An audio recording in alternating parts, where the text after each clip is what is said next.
When you hear the word lobster, your first thought is probably dinner, not science. But beyond their place on a seafood platter, lobsters are fascinating animals with surprisingly complex behaviors. These marine creatures, which crawl along the ocean floor, actually have a lot to teach us, especially when it comes to how brains and behavior are connected. Unlike mammals or birds, lobsters have very simple nervous systems. But what makes them especially interesting to scientists is that their neurons, the cells that transmit information in the brain, are large and easy to study. Researchers have been able to map out how lobsters' brains control their actions in a way that's not possible with more complex animals.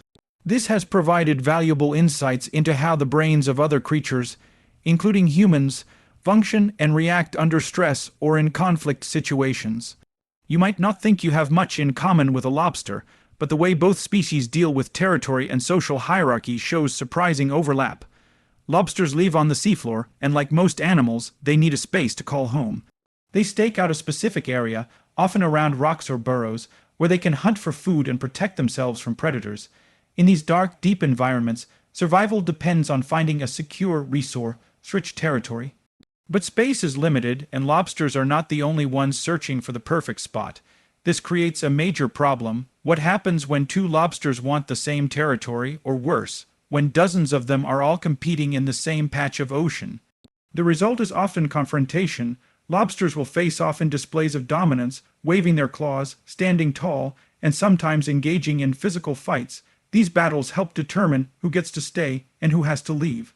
In this underwater society, status and strength decide who holds the prime real estate. But lobsters aren't the only animals that deal with this issue. Many creatures fight for territory. Birds, for example, engage in their own dramatic struggles over space, though theirs sound a lot nicer to us. In spring, when birds return to breed, the songs we hear filling the air are actually warnings. They might sound beautiful to human ears, but to other birds, they're clear signals: this spot is mine, stay away. Take the wren, a small, energetic bird found across North America. A male wren returns from migration with a mission: find a nesting site that's protected from the elements, close to food, and attractive to females. But it's not just about charm. He has to hold that space against any competition. His song is part love call, part threat. It tells other males to keep their distance or be ready for a fight.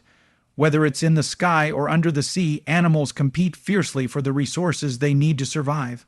And in that way, the lobster's story becomes a lot more familiar than we might have guessed. Wren's territory and the hidden war in your backyard. When I was around 10 years old, my father and I decided to build a birdhouse. Not just any birdhouse, ours was shaped like an old-fashioned Conestoga wagon, complete with a round front entrance barely wider than a coin. This made it an ideal home for one of the tiniest birds around, the wren. Larger birds couldn't get through the small opening, and that was exactly the point. Around the same time, we built another birdhouse for our elderly neighbor. She didn't ask for anything fancy, just something charming and functional. So, we used an old rubber boot and crafted an entrance large enough to invite birds like robins. She was excited, eagerly awaiting the day her homemade nest would be occupied. It wasn't long before a male wren found our wagon-style birdhouse and moved in. Every morning we'd hear his song, fast, trilling, and relentless, as he staked his claim on the area. It was his way of telling the world that this corner of the yard was now under his rule. But the wren wasn't content with just one home.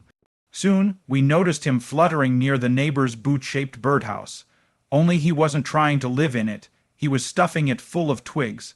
Tiny stick after tiny stick, he jammed it so tightly that no other bird could possibly enter. He didn't need the boot for nesting. He just didn't want anyone else to have it. My neighbor wasn't thrilled, of course. She had hoped to see robins nesting there. But as my dad said, even if we clean it out and put it back, he'll just fill it again. And he was right. Wrens might be small, cute, and cheerful in song, but they are fierce defenders of space. Earlier that year, I had broken my leg while attempting skiing for the first time. Fortunately or unfortunately, this qualified me for a small payout from a school insurance plan. I spent the money on a brand new cassette recorder, cutting-edge technology at the time. My dad, ever the creative thinker, suggested I use it to record the wren's song. Then, he said, I should play it back and observe what happens. So one bright spring morning, I sat on the lawn and recorded the wren's melodic war cry. Then I hit play. Within seconds, the tiny bird turned into a flying missile. He dove at the speaker, zipped past my head, and swooped down again and again, furious at what he believed was a rival intruding on his turf. That wasn't the only time we saw this side of him. Any bird, no matter how big, that landed near his chosen tree risked being chased away. He wasn't defending just a house, he was guarding a kingdom. Different creatures, same instincts now. It's easy to point out that wrens and lobsters couldn't be more different. One sings from trees, the other crawls along the sea floor. Wrens have feathers and delicate bones, lobsters wear armor and wield claws, but despite their differences in form and habitat, these two creatures share something vital, a deep, instinctual obsession with territory and social rank. This drive isn't exclusive to birds and lobsters. In 1921, Norwegian zoologist and comparative psychologist Thorleif Skjelderup Ebb introduced the concept of the pecking order, based on his observations of chickens. Even in your average barnyard, chickens don't just wander around aimlessly. There's a strict social hierarchy, and it determines who eats first, who gets access to the best resources, and who gets bullied and pushed aside. At the top of this ladder are the dominant hens, strong, healthy, and unchallenged. Below them are the mid-tier birds, who might occasionally assert themselves but generally defer to the elite. And at the bottom, the ragged, pecked, and anxious chickens who eat last, if there's anything left at all. This same hierarchy plays out among songbirds like the wren. They don't live together like chickens do, but their dominance system is spread across space. The birds that are strongest, fastest, and smartest secure the best locations for nesting, safe from predators, close to food, and away from harsh weather. These prime spots help them attract better mates and raise healthier chicks. In contrast, birds forced to settle in inferior locations face more danger, fewer resources, and lower chances of survival. Territory, in this sense, is everything, and the link between social status and survival is as true for birds as it is for many other animals, including humans. When spaces, power, stress, danger, and disease don't affect every bird equally, during a disease outbreak in a songbird population, it's almost always the weaker, lower-status birds who die first. Their immune systems are compromised by constant stress and poor nutrition. They don't sleep as safely, they spend more time exposed to predators, and they often get access to food last, if at all. It's the same for people. Whether it's a new flu strain or a long-term health crisis, those in lower-income communities, often overworked, under-resourced, and stressed, suffer more and recover less. Diseases that are manageable with access to health care, clean environments, and good food become deadly in areas where those things are lacking. As the old saying goes, when the rich catch a cold, the poor die of pneumonia. The biological principle behind this is simple. Territory means access, and access means survival. Conflict comes at a cost, of course. With limited good territory available, animals are bound to fight over it. But direct conflict comes with its own risks. Let's say two birds want the same nesting site. If they fight, the stronger one might eventually win, but at a price.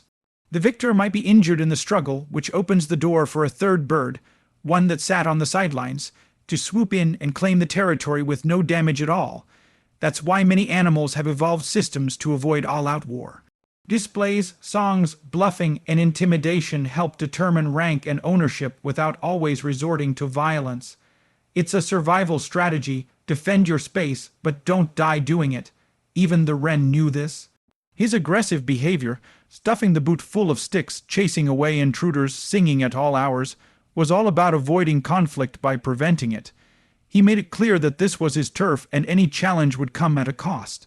Most other birds simply backed off. In the end, what began as a childhood memory of building a birdhouse turned into a lesson about life, power, and nature. That tiny wren, full of song and fury, taught me more about dominance, defense, and survival than I ever expected. From birds to lobsters, chickens to humans, the competition for territory isn't just a matter of convenience. It's a matter of life and death. And sometimes the fiercest battles happen in the quiet corners of your own backyard. Territory and conflict, lessons from the animal kingdom throughout the evolution of life on Earth. Animals that live close to others of their kind have had to learn how to settle disputes, ideally without tearing each other apart. When resources are limited and territory is vital, creatures have developed surprisingly clever ways to resolve conflicts while keeping injury and energy loss to a minimum. Take wolves, for example. When a battle is clearly lost, the defeated wolf may lie on its back and expose its throat, a vulnerable gesture that signals surrender, but rather than finishing the job, the dominant wolf often spares its opponent. The logic, even a defeated rival might still be useful, perhaps in the next hunt or when defending the pack. Similarly, bearded dragons, those calm-looking lizards seen in pet stores, raise a single arm in slow, circular waves to signal submission and keep the peace. In dolphins, they use bursts of sound to manage tension within their pods. These acoustic signals help reduce conflict during moments of excitement or competition, like feeding or group movement. It's a way of saying, stay cool, without resorting to physical aggression. From land to sea to sky, conflict resolution is a deeply embedded part of social life in the animal world. And one of the most remarkable examples of this comes from a creature few people think of as social, the lobster. Lobsters, warriors of the seafloor lobsters, those armored bottom, dwellers of the ocean, are often thought of as solitary creatures. But when multiple lobsters are placed in the same area, such as when a group is relocated, they go through complex rituals to determine who's in charge. Once dropped into a new environment, each lobster starts exploring. They're not just wandering aimlessly, they're memorizing the landscape, identifying hiding spots, and scouting potential shelters. Lobsters have excellent spatial memory. If startled, one will dart back to its home base, or if far from it, to the nearest safe spot it's already noted. This isn't random movement, it's calculated survival. A lobster's shelter is essential. It offers protection not just from predators, but also from the forces of nature and even other lobsters. During molting, when a lobster sheds its old shell, it becomes soft and extremely vulnerable. At this stage, a sturdy, secluded shelter can mean the difference between life and death. But good shelter is scarce, and when two lobsters have their eyes on the same spot, they don't just flip a coin to decide who gets it. Instead, they enter a well-staged showdown that unfolds in several escalating stages. The lobster duel levels of dispute level 1. The display when two lobsters cross paths, they don't immediately fight. First, there's a kind of dance. Both animals raise their claws, shift side to side, and try to size each other up. Along with the posturing, they use special jets near their eyes to spray streams of chemical, rich liquid at one another. This spray contains information about their size, sex, health, and current state of mind. It's like saying, here's my resume, decide if you still want to fight. Often, this initial interaction is enough. A smaller or less healthy lobster might realize it doesn't stand a chance and will simply back off, conflict averted. Level 2, the antennae joust. If the display doesn't settle things, the lobsters escalate. They approach and retreat in turns, antennae whipping around as if fencing. One presses forward, then retreats as the other lunges. This back and forth can go on for several rounds. Eventually, one decides the risk isn't worth it and flicks its tail to jet away, ending the encounter. But if both are determined, or too evenly matched to back down, they move to level 3. Level 3, the grapple. Now it gets physical. The lobsters rush at each other with claws wide open, aiming to flip their opponent onto their back. If one succeeds, the flipped lobster usually accepts defeat and crawls away. It now recognizes the other as stronger and more dangerous, but occasionally, even after being flipped, one won't yield. If both refuse to back down, the fight hits its final, most dangerous phase.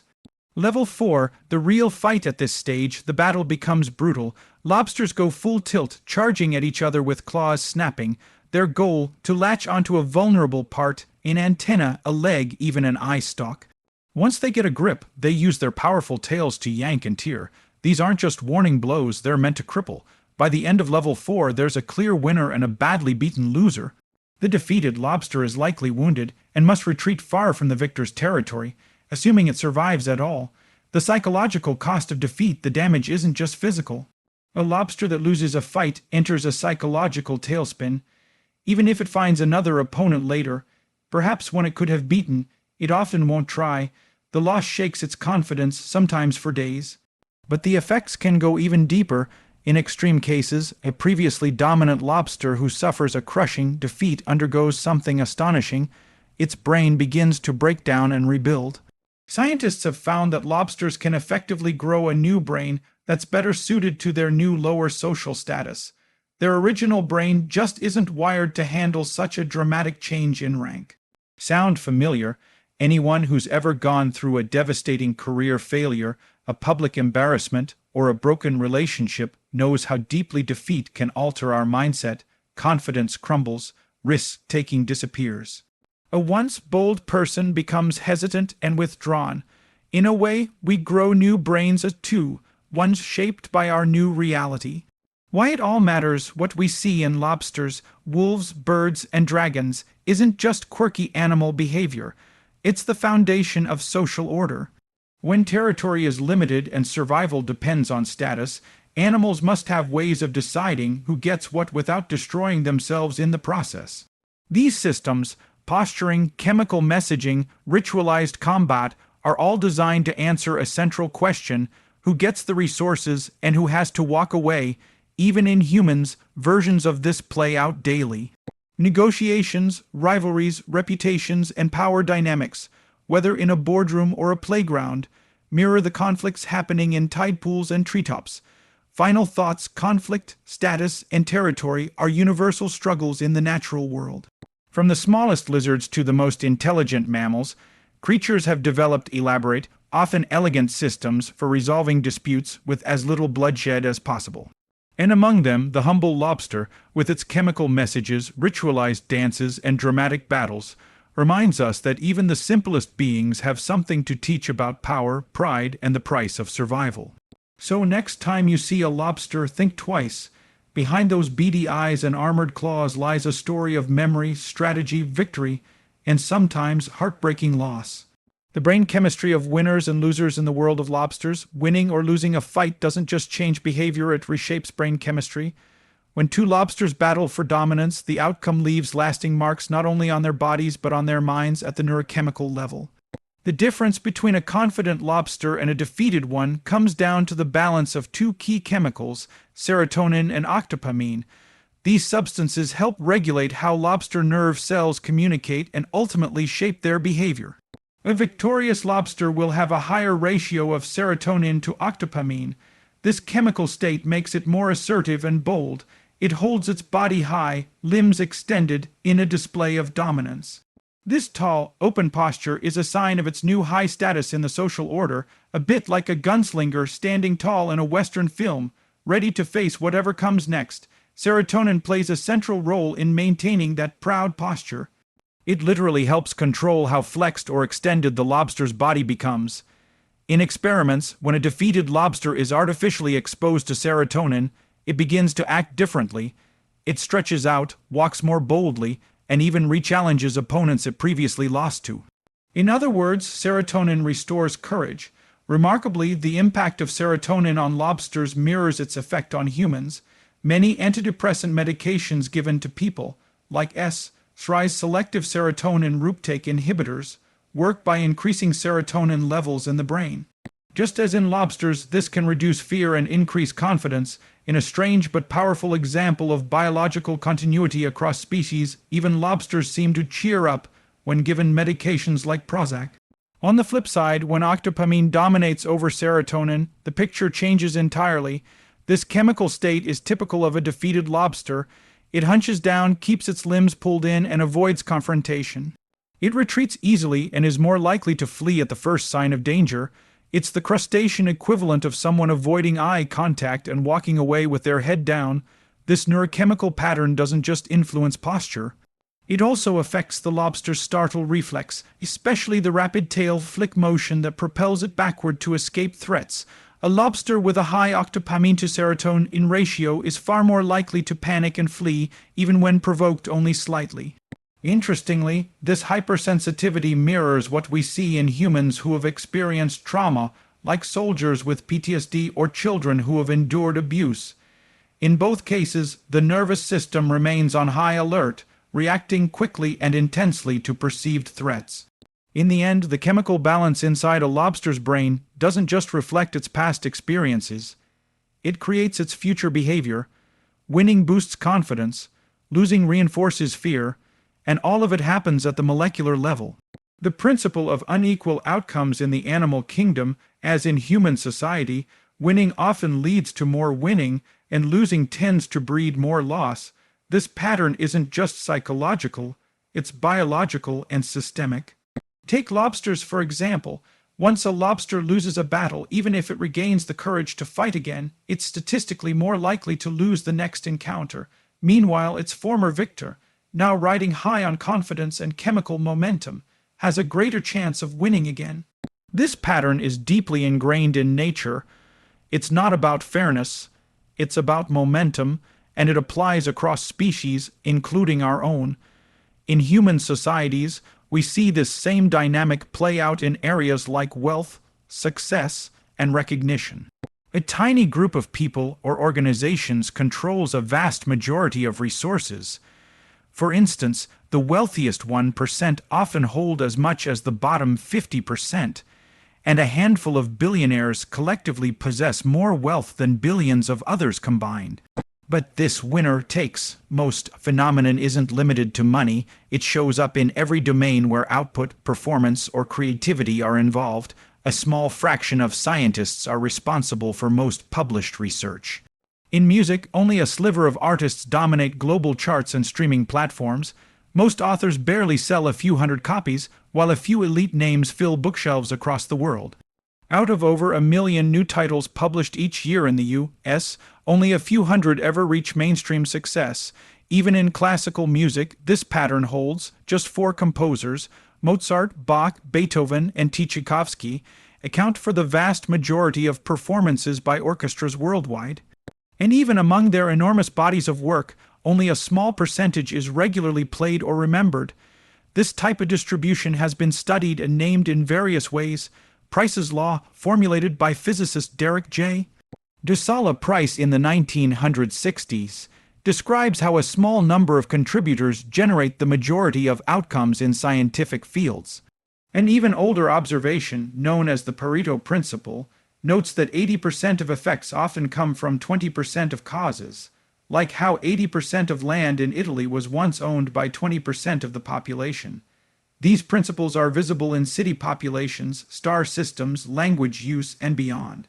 It's sometimes also called the Matthew principle, based on a verse from the Bible: "To those who have, more will be given; from those who have not, even what they have will be taken." While it sounds harsh, this pattern repeats consistently across nature and society, even among lobsters. In the underwater world, once dominance is established, it's rarely challenged. A winning lobster need only twitch its antennae menacingly to send a previously beaten rival scuttling away in fear. The hierarchy becomes stable, and the defeated fall into line, often permanently. The top lobster claims the best shelter, eats well, rests safely, and may even evict others just to assert control. In nature, as in life, success stacks up, and so does failure.